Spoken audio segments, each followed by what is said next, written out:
In the years of the trees, long before the creation of the sun, living beings such as the elves and dwarves awoke and walked in the lands of Middle-earth. However, this development led to the Vala Yavanna to despair when she saw the trees she loved so dearly being cut down and destroyed by the sapient races of the world. After discussing her concerns with Manwe, the king of the Valar prayed to Eru, and so a new form of life was awakened, with a race of tree-like beings to serve as shepherds of the forest, protecting Yavanna's creations. The males of the species were known as Ents, and were devoted to the Vala Orome, Lord of Forests, watching over the trees of Middle-earth, while the females were known as Entwives, devoted to Yavanna and took care of smaller plants and grasses. Some of these beings would then pair off and live their long lives together, producing offspring known as Entings. In those early years, as they roamed the vast forests of Middle-earth, they came into contact with the elves who taught them Kenya and gave them the desire to expand their knowledge. Although they developed their own language known as Entish, it was rumbling, lengthy, and long-winded.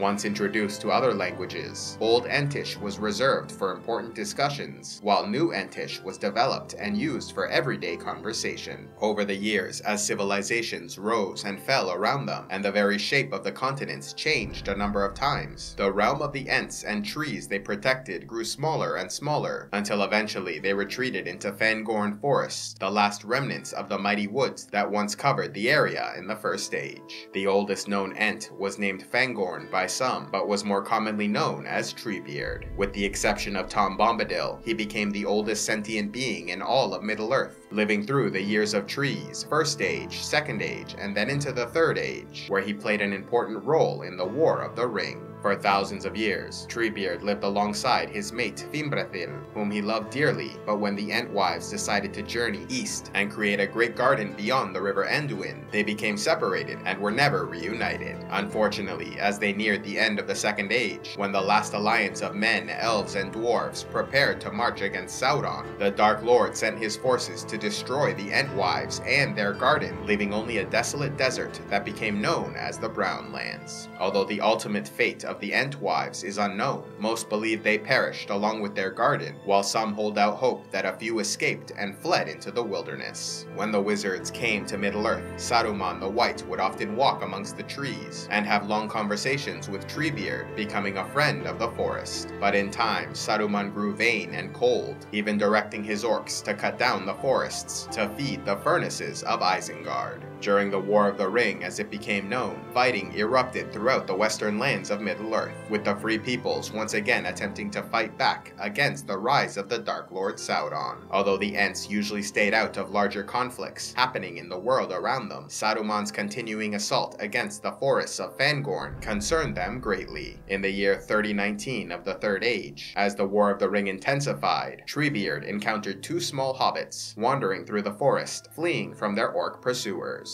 Meriadoc Brandybuck and Peregrine Took tried to inform Treebeard that the felling of their trees was growing worse every day, but the Ents were well aware and so summoned an Entmoot to discuss the issue. During their stay in Fangorn Forest, Treebeard took the hobbits to his home of Welling Hall, a great Ent house built deep in the woods, where he made Ent drought from river water, the only sustenance the creatures needed. When Merry and Pippin drank of this mysterious liquid, they grew over 3 inches and became the tallest hobbits in history. At the Entmoot, it was decided they would go to war in defense of their forest, the last march of the Ents. Emerging from Fangorn, they charged against Saruman's forces in the Battle of Isengard, releasing the river and flooding his furnaces and workshops. Defeating the garrison, they then surrounded the Tower of Orthanc and held Saruman captive for a time. And while the once mighty wizard grew frail and pitiful as a prisoner, the power of his voice was still strong, and so over time convinced the Ents to let him go free, preying on their distaste for keeping living beings in captivity.